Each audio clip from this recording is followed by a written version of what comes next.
Hello, everyone, and welcome to this webinar today. I'm Francis Seeley from Enfield Climate Action and a national organisation, GlobalNet 21. And this is one of the many webinars we do. And today we're going to talk to Vikki Thompson. Now, Vikki is from a group called Youth Made Place, which is really interesting because Vikki believes, and she'll tell you about this in a moment, that we should involve young people and children in decision-making in a lot of areas, a lot more than we do. So we're going to talk to her about her view, but also how we can do that. So Vikki, thank you for joining us. And I think what will be interesting first is for you to tell us very, very briefly a little bit about yourself and your background. Sure. So I'm an Enfield resident, lifelong Enfield resident. I'm actually third generation. So my grandparents lived here through my mother's side. I spent a lot of time in Palmer's Green, where I worked at my grandparents' shop, which was Westlakes Hardware Limited on Green Lanes. I went to school here, Bushell Park, and then Enfield County School for girls. I've even spent, I was thinking, most of my working life in Enfield too. So I worked as a secondary school teacher at Chase Community School and Kingsmead, and then went on to work at Enfield Council in the design and heritage team within the planning department. Tell me about that, because teaching and planning are two different career paths. How did you manage to encompass that both in your mind? So when I did, well, I didn't actually do a teaching degree. I did a degree in retail design. And when I finished that degree in retail design, I struggled to get a job in that field. It was, I just found it impossible. So my dad was actually a design and technology teacher at a referral unit in Hackney. And I remember he found it quite positive. And I wasn't very academic at school because I'm dyslexic and dyspraxic. At the time, I didn't know this, by the way. So this is a recent discovery. But I was more of a doer. So I liked drawing and I liked making, and that's what I did. So I knew I'd always wanted to go into design. So when I struggled to get a job, I decided, okay, why don't I try and teach young people, design skills that I'd learned. So I then became a secondary school teacher, and I did that through the graduate teacher training program at Middlesex University, where it's like a learn on the job type thing, where I got a place working at Chase Community, and then once a week would go to Middlesex University to do my teacher training. I did that for 14 years teaching, but I always knew that I wanted to study a master's. And as time went on in teaching, you can do a master's, there's no problem, but it would usually have to be education related. And I loved design, and I knew that I wanted to do something in design. So I found a degree in urban design, and it was only because I was fascinated about retail and the relationship with the outside space, like high streets, and how they respond to one another. And then it was through researching that it was like urban design, that's like the perfect combo for my degree. So I'll do that. And Did you learn anything about, from doing that degree in urban design, living in Palmer's Green and looking at the way the high street's developing there? Could you apply what you learned to a specific location? Well, for my research project, so because it's only a year, so I left teaching to study full time to really immerse myself in it. And for my research project, it was high street, and it was all about increasing social value in using high streets as a catalyst to create social value in places.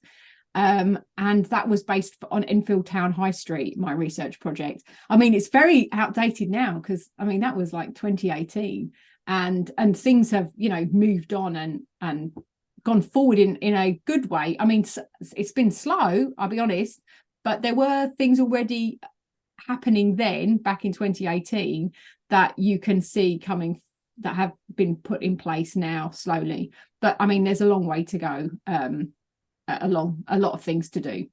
And obviously, you also worked with Enfield Council as a planner.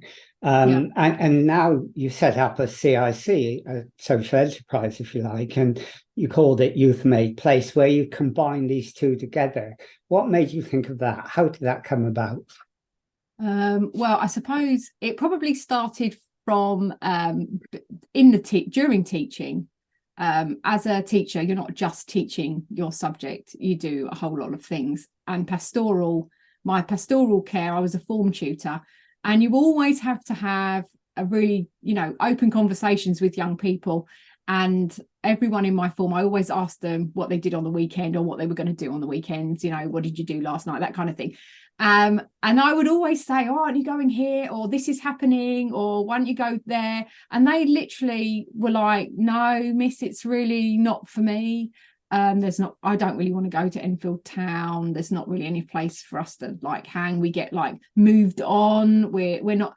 And even schools were saying, don't go to the town in your uniform. So there were all these conflicting things coming towards them that made them really not feel that there was place for them in society.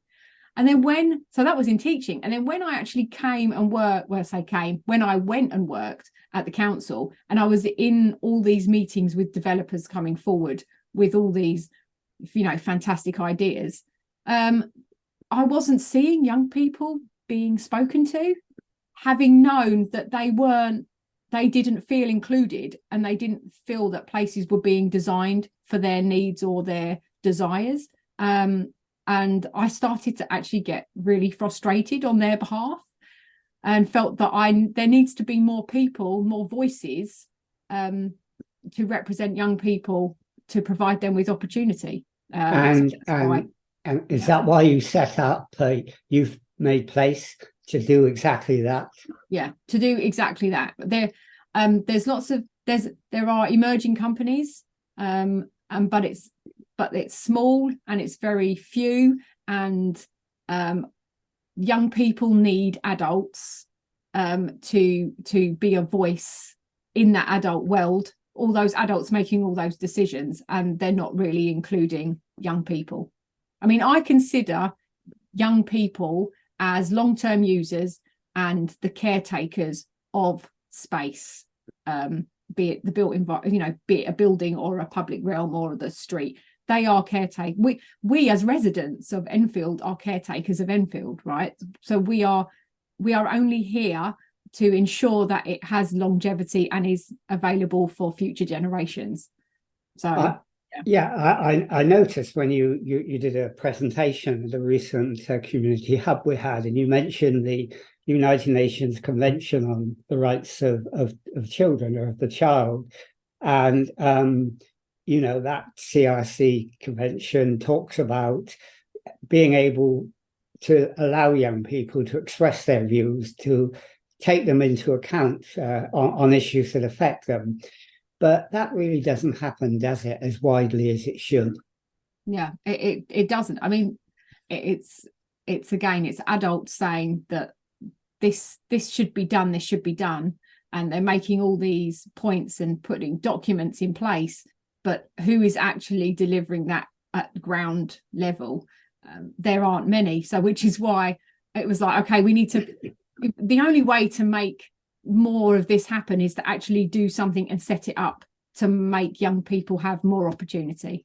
And that's what it's about.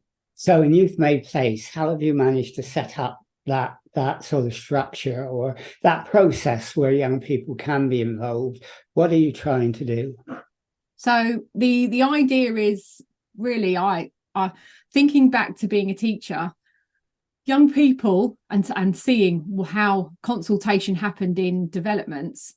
Every development that I saw that had said they'd consulted with a young person said that they'd set up like a workshop on a Saturday for like 2 hours, or not even a workshop, like a table in a market to just get some questionnaires completed.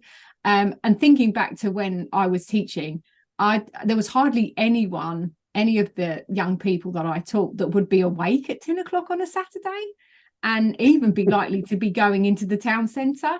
So the idea of Youth Made Place for me was that we, the adults, should go to them at the place where they spend most of their time. So schools, colleges and youth groups. We need to make it easier for them to participate. We should be doing all the hard work to make their lives easier so that they can be involved.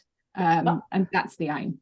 I mean, that's interesting, because when we hold meetings in Enfield Climate Action Forum and lots of other meetings as well, online or wherever, people complain, they moan, gosh, there's no young people here. But when you think about it, that's not the place young people go to, is it? I mean, you're right. You have to do something different. You can't expect them to come and take part in what might be to them a boring old conversation. You have to look at innovative ways of doing it, don't you? Yeah, you do. I mean, it's good to have that. I mean, the more opportunities there are, the better. But I don't know as if it's just like going to another lesson, isn't it, really? And listening to your teacher just talking about something. Again, adults talking to more adults. So I think it's good to have young people involved in decisions and how to deliver those.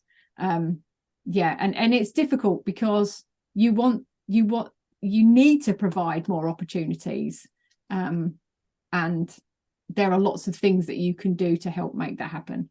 I mean, can you give an example maybe of something you've done where you provided that sort of opportunities where young people can feel, comfortable talking about some of the issues that affect them? Well, I think the first thing, they need to trust you. So they need to feel comfortable with you, and you won't be able to really get good responses just from meeting them one time. So you have to meet groups over a couple of times. So I volunteer at a youth group, a Christian youth group, for girls. And I remember when I first went, they didn't know me. I'm another adult in the room. They didn't know me. They didn't know what I was there for. And I was there to do games and help them be more, active. And I think it took about 2 weeks, and then they started to feel more comfortable and open, and then I became part of their group. And I think that's what you need to be doing things over a period of time, and it's like building trust. Once you've built trust, then young people will open up and participate for sure. But they accepted you, as you said, but where do you go from there in terms of involving them in some decision making locally? I mean, you can't sort of just jump in and say, right now, what do you think of how should we develop the town centre? Or can you? I mean, how do you take them from trusting you to talking about issues that affect them? Yeah. I believe because they're young and you're trying to discuss a very adult topic, it's about kind of teaching them in a way that they don't realize they're being taught. So doing activities. So if I was to do a project we're actually looking to do like a heritage-based project with them, to go around the area, because they all live in Bush Hill Park, to go around Bush Hill Park to identify elements of Bush Hill Park that are heritage assets that they don't know about. So the only way of doing that is to show them, is to learn about maps and what is heritage, and to talk about what their understanding is, to show them how to read maps, to then actually physically go with maps, walking around and identifying the different things and trying to relate it to how they understand it. So it's taking that a very adult thinking and kind of pitching it at the right level so that they understand it. But you sound, when you talk like that you're sort of teaching them. Are you also not learning from them as well? Oh yeah, you will definitely learn things. they'll throw you questions that really make you think, huh, what? I hadn't even thought of that. And then you start to see things from their perspective, because obviously, I mean, when I was an urban designer and I was looking at space, the whole point is to consider every user, but you can only remember it from your experience. So if I'm thinking, okay, here is a place for young people, what was it like when I was young? But my experience as a young person is totally different to the experience of young people now. So the only way of understanding that is to talk to them and get to know them, and for them to feel comfortable to share their opinions with you and their thoughts. And they will do and say surprising things. Do you think in the UK we're a bit behind in trying to involve young people in decision making? I remember at the forum that you spoke at, you talked about a project in Sweden where young people are involved. Do you think some countries are more advanced, and maybe the Sweden example would give us some idea of what else is happening in other parts of the world? Yeah. So the example I gave was, I think it was a park in Stockholm. I think it was Niva. I think they're landscape architects. They had a space. They had done some research that identified that the park was mostly used by boys. And this is something that is UK, that worldwide parks are mostly used by boys, because they've been the ones that it's been designed for. So you have skate parks and football pitches, and actually girls don't use space like that. Girls use space in a different way. And Neva Landscape Architects worked with the girls from the estate to reimagine one of the football pitches. And that created some fantastic spaces. The girls wanted benches that obviously had covers that included, I mean, I would never have thought of it, that Bluetooth speakers so that they could listen to their music. I mean, it's just literally a click like that, and you're like, oh my goodness, of course. I would totally love to have a space where I could just, load it up and listen.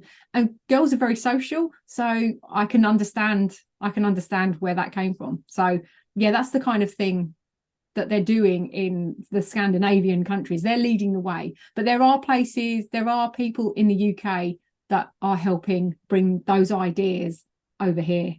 That's interesting that it's happening in the UK. But when you were in MPhil, did you find at all that it happened there?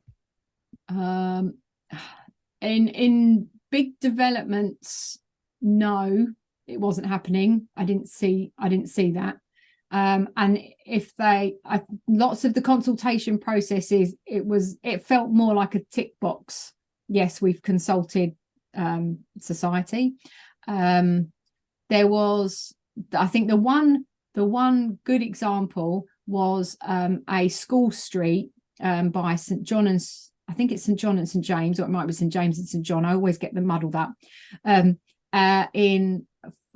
just off 4th Street, they had a school street, and they got the children from the school to be involved in the creation of that school street. And I think it is one of the nicest school streets in the borough.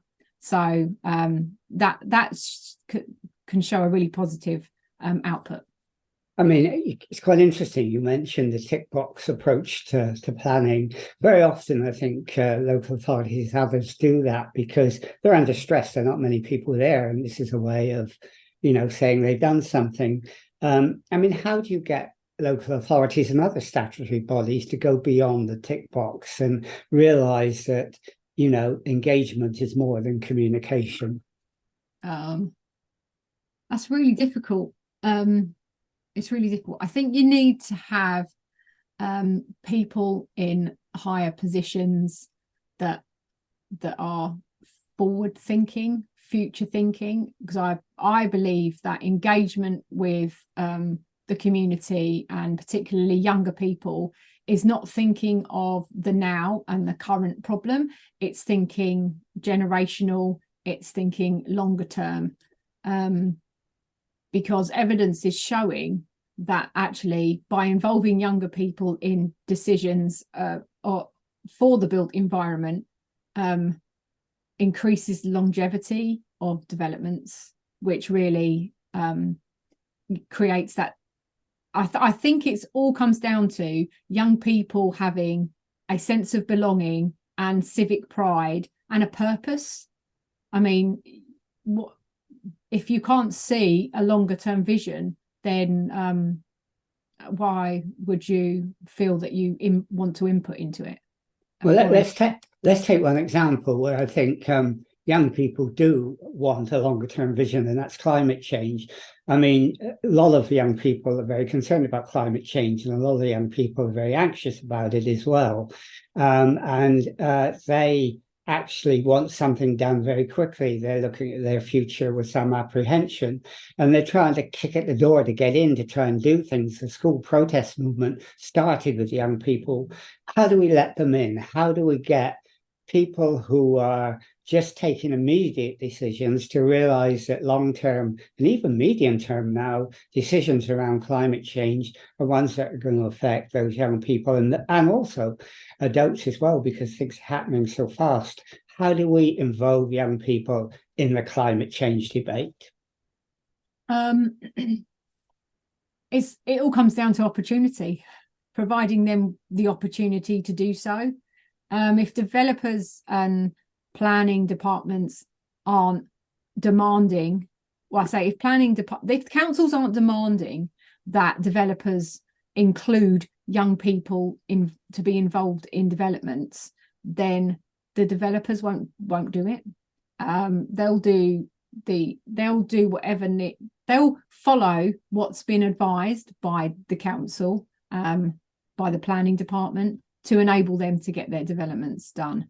And that's what's happened. But slowly it is changing, because councils are realizing that actually you can do something quite special. I mean, one example is the London Borough of Waltham Forest. They worked with ZCD architects, and I think these ZCD architects are leading the way in the UK. They've worked on what's called We Are Chingford. We Are Young Chingford, sorry.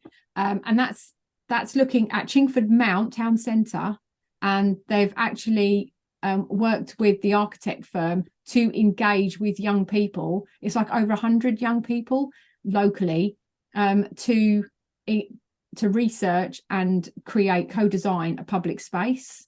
And that's still in the process. They've released their research paper, but it will be a completion in 2024. I mean, and that's, the council has decided that is what's needed, and that should be happening throughout the UK. Yeah, no, I agree. And I mean, it was quite interesting you said that, because I was going to mention that as a result of what you said before, that professional organizations, and particularly architects, and I've seen a lot of stuff written, actually want to co-design. They want to even set up sort of community assemblies or hubs of some kind to engage young people. They want to see what they want. So do you think very often there's a disconnect? Obviously not Waltham Forest, but there is a disconnect between what the professional organizations are realizing must happen and what local authorities do? I do. I think the local authorities are driven by targets, particularly at present housing targets, and then there is a demand for quicker delivery of these.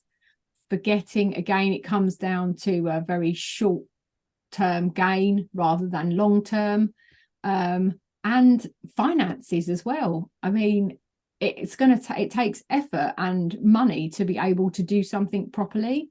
So I think there needs to be a careful consideration on how places are created.